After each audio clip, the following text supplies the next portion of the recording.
Hi, my name is Wanda and I will be explaining the First Opium War and its relation to the concepts that we are learning in class. In this presentation, we'll explore how the economic principles of microeconomics, like demand, supply, and market equilibrium, led to how the Opium Wars unfolded the way that they did. In the early 1800s, Britain faced a serious trade problem with China. China had a trade surplus with Britain, meaning it exported more goods to Britain than it imported. On the other hand, Britain was in a trade deficit with China, meaning it was sending more silver to China to pay for the valuable goods like tea, silk, and porcelain than it was receiving in return. This created a major financial imbalance for Britain. The problem here? China didn't really want British goods, except for silver.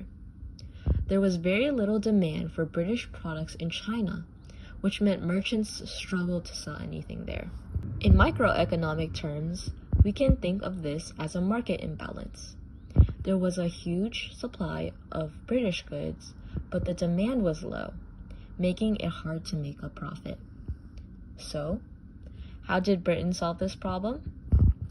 They introduced opium, an addictive drug that already had a black market in China. Opium provided a new product that the Chinese wanted and created a high demand for it. This is where microeconomics really come to play in history. Opium became a high demanded product because of the highly addictive properties. Addiction makes demand inelastic, meaning that people will keep buying the drug even if the price goes up. This allowed British merchants to sell opium at a high price while still making a profit and keeping the high demand for it. However, China's government wasn't blind to the impact that opium was having. By 1839, the Chinese government had enough. The Qing Emperor sent commissioners to Canton, now Guangzhou, where he confiscated and destroyed over 20,000 chests of opium. This was a direct effort to reduce the supply of opium and its growing impact and control on Chinese society. This action caused a major market disruption. When the supply of a good suddenly drops, but the demand stays the same, the price will rise.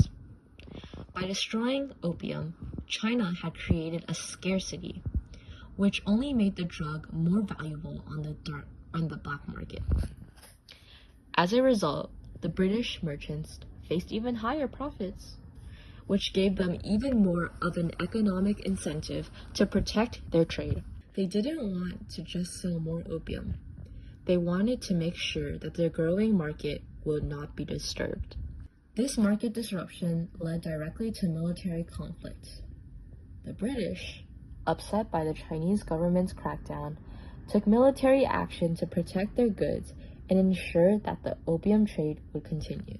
This would lead to what we know as the First Opium War in 1839 to 1842.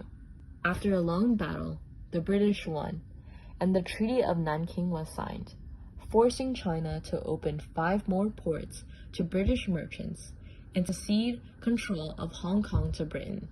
This was a major victory for the British, as it allowed them to control more of the trade in China, including the market that they had created.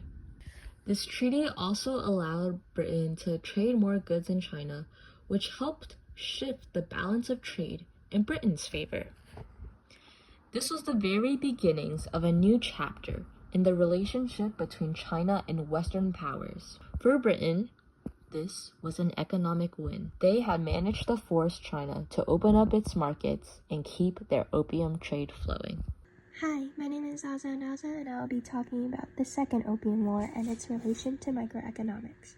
The Second Opium War, which was from 1856 to 1860, was similar to the first.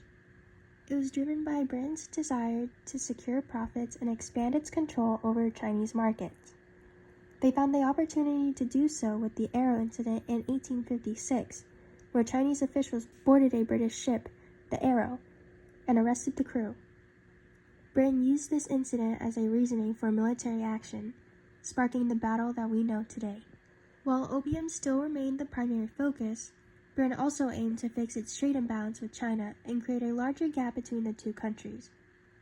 Britain's opportunity cost, if they chose not to engage in the opium trade, would have been the continued flow of silver and restricted access to Chinese goods. In order to stop this, the East Indian Company, which was a state-run business, and other British merchants began to smuggle Indian opium into China illegally, for which they demanded payment in silver. This means that they would much rather prefer to be part of the opium trade in order to gain greater access to Chinese goods and stop silver from flowing out of Britain.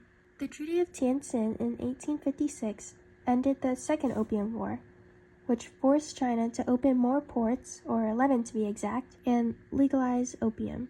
This allowed British merchants to sell opium openly in China, securing a steady flow of revenue and further strengthening Britain's economic position. Foreign diplomats were also allowed to live in Beijing. With control over the opium trade, Britain could also ensure better access for its goods in Chinese markets. This is an example of a country with higher power exploiting the economy of a country with less power. The Treaty of Tientsin was created in favor of Britain and other Western powers, allowing them to exploit China's markets and resources. The long-term effects on China were devastating.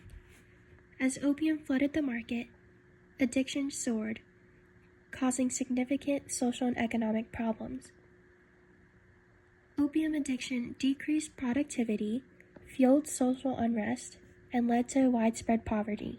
These costs to society, which were not reflected in the price of opium, are examples of negative externalities when the harm caused by a product is captured by society rather than the producer or consumer.